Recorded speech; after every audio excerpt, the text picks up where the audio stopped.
All right. Good morning, Judith, Good morning, Sonya. and welcome to the Coach's Cup.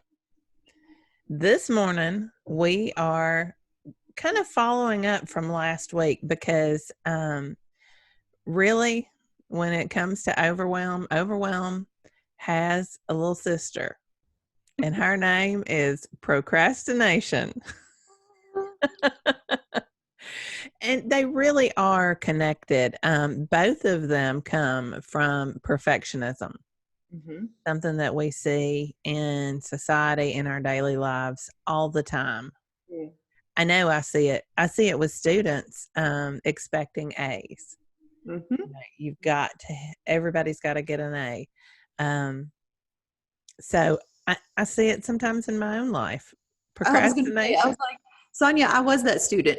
I know. I know. I see it, and I see it in my daughter. Yes. Yeah. Mm-hmm. Well, and I'll tell you this. I hadn't really thought about this, but so I have my oldest son is 20, and he went to college for a year and then decided college was not for him. And that year, he had always been a procrastinator, and I had been a procrastinator in school. So it was like this thing he kind of wore like a badge. I'm like, Mom, I'm procrastinating. But it was really what I have looked back on now and realized is that his procrastination Mm-hmm. was coming from his anxiety. Mm-hmm. He wanted to do things exactly right. Mm-hmm. And that whole thing, I think, just froze him. That's interesting because, I have anxiety too. Hmm.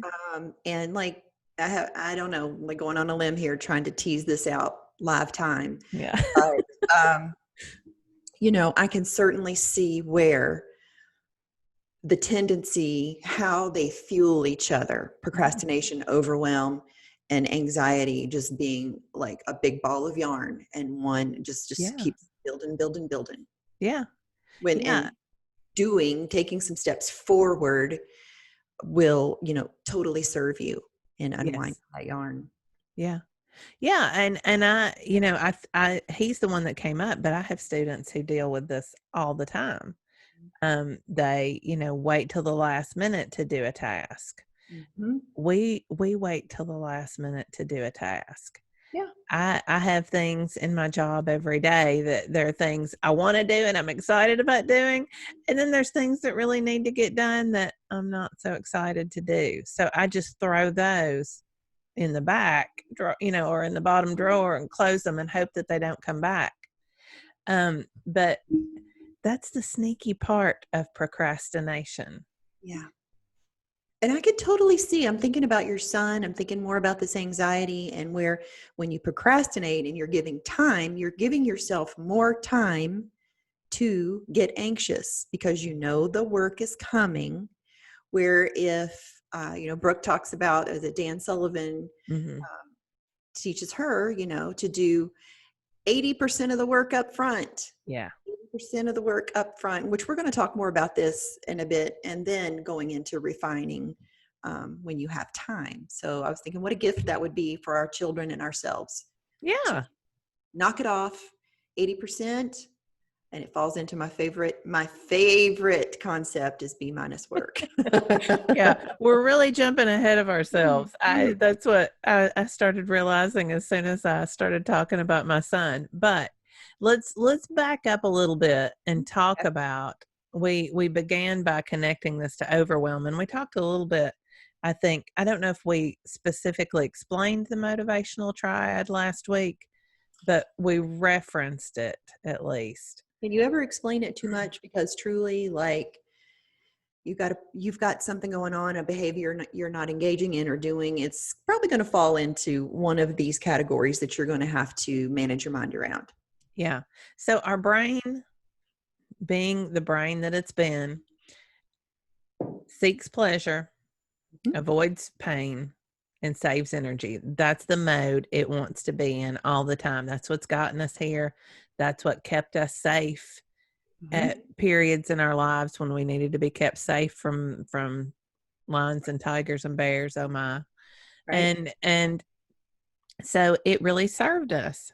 Mhm. But we are at a point now where it's actually doing the opposite. It's Right. killing us.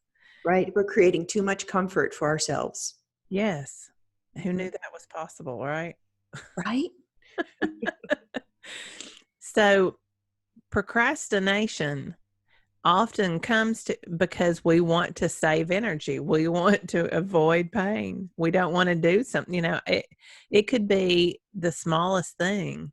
That's what always surprises me when I really get to it and do whatever that task is I've been holding off on. It's like that's all there was. That's all. Mhm. But in my mind, I was saving myself from great pain. Mhm. Totally. I live there.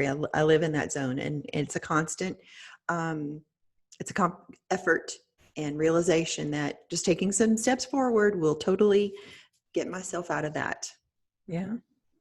Yeah. So with procrastination, um, once you realize it's all because I think that's the other thing. We try to put it on there. Well, I don't want to deal with this task. I don't want to, it's all the thoughts that we're thinking. Yeah. And once we realize I just need to change my thought around this Right. thing I don't want to do, then you give yourself some power back. And maybe that gives you enough motivation to move forward. Oh, you froze for a second. Oh, did I? Yeah, you're back. Sorry. You're back. So I knew I knew you were being awfully quiet. But that gives us the motivation to move forward, but it's not without pain. Right. And which, let's just define pain here. Like, what is the pain? Yeah. Accomplishing your goals. I mean, the whole purpose behind all of this, right, is because time is our most valuable resource. And if we are wasting our time spending it on procrastinating and not getting the work done, then we are not doing ourselves a service. We're doing ourselves a disservice, and we are not evolving to our, what does Brooke say, to it's our duty for humanity Yeah. to evolve, To evolve. Yeah. and that people are missing out on our work, the more that, like, someone is not being served by your procrastinating. Yeah. And the whole idea that, so I used to be a procrastinator. I jokingly told Judith before we started that I held the world championship a couple of years, but I was a world class procrastinator. And the lie that I told myself and the lie that I hear students tell me and themselves is I think better under pressure. Oh, yeah, yeah, yeah. How many times have you heard somebody say, well, I think better under pressure? I was saying that like 2 months ago. It's true. It's not It's not true. true. It's not. That's the beauty of it. Guess what? When you write a paper, and I'm making this on students, but whatever it is, when you do a task just right before it's due, you know what you're given? B B minus work. minus work. Yeah. So true. Yeah. It's so liberating And to. the thing is, though, you've been dragging it along in your head using all of this energy Yeah. for days, weeks, maybe. Yeah. And so your real creative powers are wasted back behind you dragging this task along. Yeah. And when I think about how many, well, particularly in college, or what else is it that procrastinators are perfectionists, and perfectionists are scared of being judged, but you're really your own worst judge. Yeah. And that, when I heard that, it just totally, I'm like, oh my gosh, that is so true. Because I would always make the grade that I desired because that's what I was working for, which is another concept of learning to be self accountable Mm-hmm. for getting your work done. and not have it be because an assignment is due, or because a boss wants it turned in. That's where we learned this putting pressure on ourselves to turn it in then. Am I making sense? Yeah, no, absolutely. Absolutely. There comes a point where there's not going to be somebody over your shoulder. You have to do it for you. And I have heard some women talk about, like, what's it going to take for me to lose weight? When and I don't want to wait until my daughter's graduation to lose the weight. So this is a form of procrastinating. Absolutely. Putting it off. She's making it hard on herself up front, mm-hmm. and versus just like leaning into the discomfort of getting to her goals, so that she's not under pressure for her daughter's graduation, and that she can have her goals. Yeah. Yeah. I mean, look how much we can free our brains to do and enjoy. I mean, if you're not, because I guarantee I've been there, what you're doing up until that point where you decide, okay, it's time to lose weight, you're beating yourself up every day. I'll start tomorrow. Yeah. But the daughter's graduation's coming like a freight train, And the closer it gets, the more that, until finally you just go, well, I missed that one. And then you feel bad about yourself. So you've been feeling bad about yourself. You miss it. You incomplete your goal, or you don't even start on it. And then you feel bad going forward too.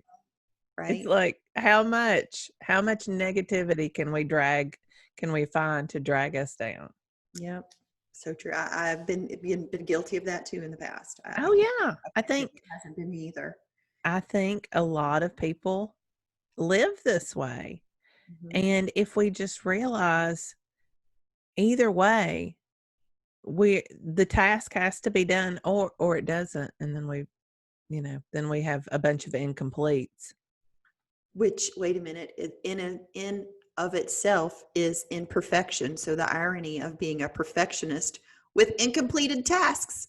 Yeah, exactly. Done is better than perfect. Is that the saying? And we talked last week about in Overwhelm how my dissertation director always said a good dissertation is a done dissertation. Right. All of that done is always better, because perfect is not even real. Hello, if anybody's listening out there, perfect doesn't exist. Yeah. Because you keep moving the goalpost. Yeah. It's not perfect until. Yeah. Yep. And even if by some strange miracle you ever reached it in your own mind, somebody else would come along and say, well, you didn't do this right, or this was missing, or, so it just doesn't exist. So why are we lying to ourselves, other than to avoid pain, save energy? And we're not. No. It's even a lie that we're doing that. It's our brains are such good storytellers.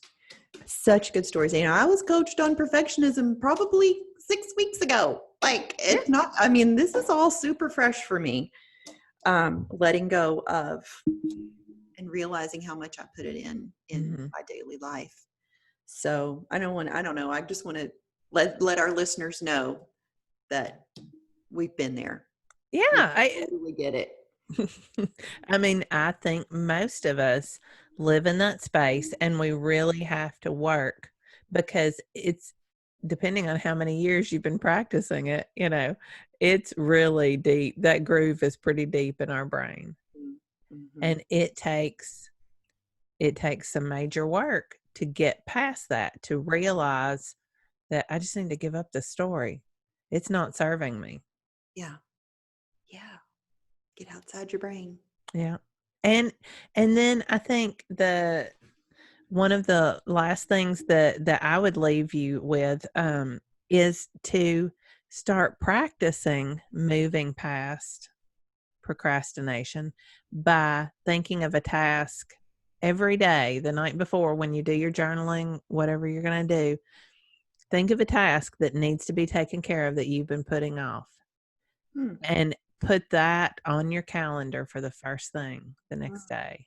You're going to do it. You're going to give that gift to yourself. Do it, get it done.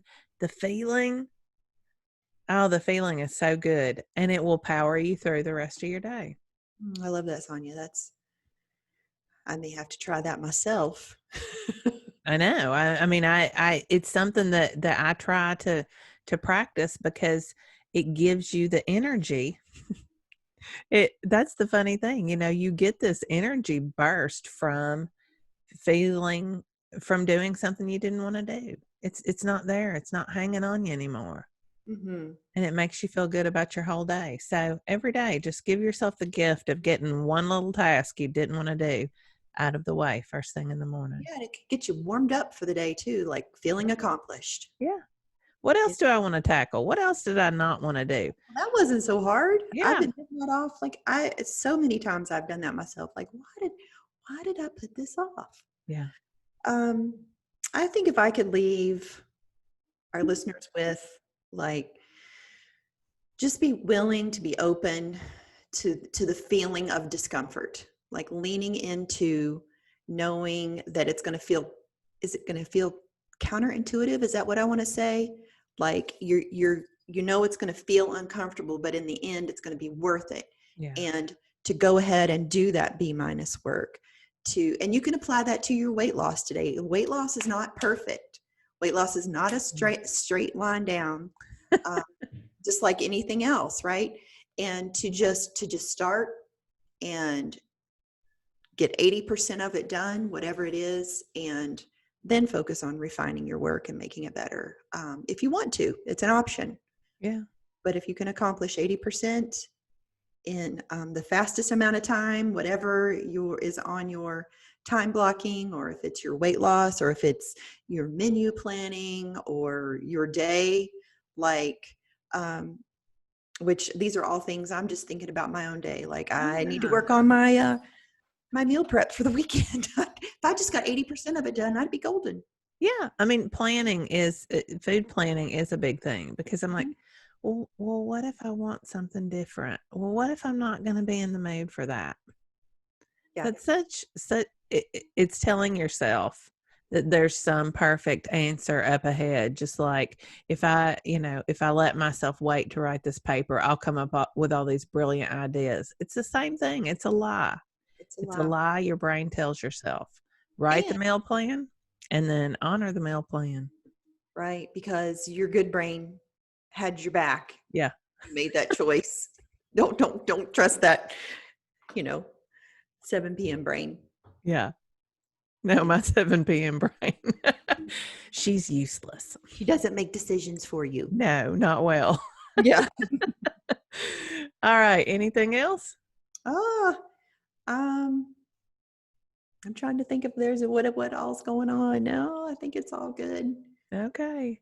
Give yourself the gift of just getting that task done Yeah. because it is a gift. And then you can spend your discomfort in a more productive area. Right. Honor your time. Honor your word to yourself.